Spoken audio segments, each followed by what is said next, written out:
Pre-election setup. Administering the oath. On the back of the informational pamphlet found in the general form zipper bag, the commissioner in charge administers the oath on Election Day to all commissioners and takes the oath themselves prior to the opening of the polls on Election Day. Safety check of the polling place. Safety hazards and barriers to voters must be secured and removed. Check your voting area for objects that might cause a mobility hazard. Look for electrical cords, clutter, unsecured mats or rugs, locked doors, and any other barriers. If temporary accessibility equipment is being used, such as ramps, temporary signs, cones, or mats, make sure they're in place. Call the clerk's office immediately if you're missing any temporary accessibility equipment. Machine setup. Position the voting machines, lock the wheels, plug in the first machine, and daisy chain the others together. Look for the yellow AC power light to confirm power is working on the voting machines. Check for any physical damage to the machines. If you observe any physical damage, make a notation on the machine certificate, and if service is needed due to damage, call the clerk of court or the voting machine warehouse technician immediately. Attach the operator panel by hanging it on the exterior of the voting machine. Retrieve the audio bag and connect the audio unit to the back of the supply or lead voting machine. Locate the red knob to power on the voting machine by turning the knob to the on position. Wait for the voting machine to completely power up. Look at the operator panel. It should read, "Ready to open polls, election." If you get any error message, it is important to call the clerk's office or speak to a machine technician to report the error and get instructions before proceeding. Opening the polls. Open the polls on every voting machine. To open the polls, insert the silver key into the polls open, polls closed slot and turn the key to the open position. You'll hear an electronic sound. Remove the key immediately. It is important to remove the silver key so that you do not turn the key to the closed position before the end of voting at 8 p.m. Should you close the polls before 8 p.m., this machine can no longer be used. If this happens, call the clerk immediately. The zero proof report and closing the back of the machine. After opening the polls, one copy of the official election zero proof report will automatically begin printing. If the clerk of court requires more than one copy, you must print these now by pressing the Print More button. Remove the zero proof report and review to verify that the time and the serial number of the voting machine are correct. Compare the protective counter to the number on the lower left-hand corner of the operator panel screen. Make sure the public counter is 0. Verify the ward and precinct are correct, and verify that all candidate and proposition counters are 0. You can now close the back of the machine. Thread the operator panel cord through the groove in the back door, close, and lock the door with the yellow capped key. Raising front panel, completing B2 key envelope. Move to the front of the voting machine and pull the voter panel up in a vertical position. It won't drop or fall. This is the position to use for voters who need to be seated while voting. Now, move to the back of the voting machine and pull the maroon latch and tilt the voter panel until it is resting on the back of the voting unit. Move to the front of the voting machine again to unlock the front panel using the yellow capped key. Unfold the doors. Carefully raise the top white panel with one hand and move a side door into place, joining it with the bracket on the inside top of the door, then joining the second door. Remove the curtains from the tube by pushing the release button on the tube above the wheels. Unroll the curtains and open the frame into a U shape. Gently push the arms of the curtain frame through the open knobs on the inside of the front doors. Check that the ballot information is all correct. To do this, make sure the ballot information on the zero proof report matches the ballot information on the machine face and that it matches the ballot information on the sample ballot found in the precinct-specific envelope. If any ballot information is not correct, call the clerk's office. If all is correct, fill in the date on the zero report and have all commissioners sign the report before posting it at the entrance to the polling place. You may find the Braille book and a full-page magnifier located on the inside front door of the supply or lead machine or in the green canvas bag for anyone's use to be able to magnify the ballot on the voting machine. Place voting machine keys in the B2 key envelope and seal. All commissioners sign the key envelope and it remains sealed until voting is complete or if the keys are needed to service a voting machine. All service information must be documented on the back of the envelope. Putting out the Vote Here A-frame signs. All polling places will have at least one A-frame Vote Here sign. They are to be placed outside the polling place in the morning where voters can see them from the road while driving on Election Day. After the polls are closed, they must be picked up and placed next to the voting machines. Posting all reports and informational posters. Post the signage from your supply pack at the entrance to the polling place using the white stickers included in your supplies. This includes the election date and hours poster. Prior to posting, fill in the correct date and polling hours.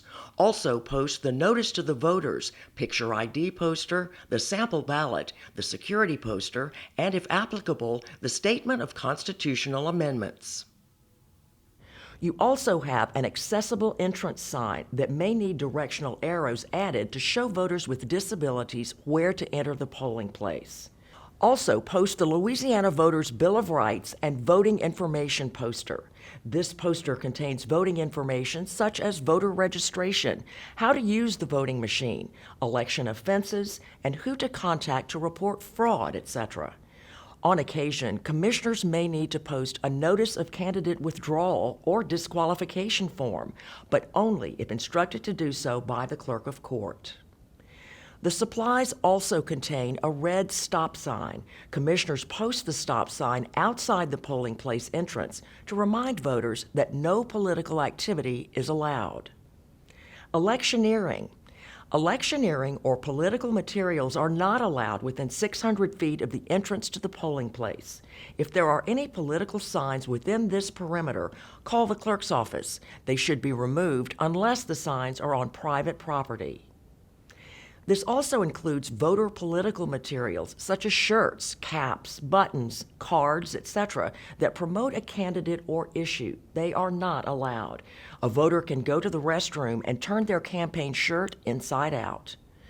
Remember, commissioners may not make comments about candidates, propositions, or constitutional amendments. Commissioners have the power to ask any person who is electioneering or disturbing voting within 600 feet of the polling location to leave the premises. If they do not follow a commissioner's order, call law enforcement. Voter registration forms. For the sign-in table, commissioners are required by law to have voter registration applications available next to the precinct register. Voters may use an application to register to vote or update their voter registration information, such as name misspelling, party affiliation, residence, mailing address, birthday, change in assistance to voting, etc. Notation of Irregularities form. The notation of irregularities form can be found in the precinct-specific envelope. Remember that this form is used by you to document all issues that can occur with the polling place, voting machines, supplies, commissioners, emergencies, voters, public counts, watchers, or any other incidents or issues. Completing Section 1 of the machine certificate. Before voting begins, complete the first part of the machine certificate. Write the time the keys were received, the serial number of each voting machine, the serial number of each blue results cartridge, the protective counter of each machine, the numbers shown for the public counter, and list any visible damage to any voting machine. Indicate that you compared the ballot information on the zero proof report, the sample ballot, and machine face ballot, and that they match. Last, record the seal number that was delivered on the precinct register book. Verifying the blue precinct register seal.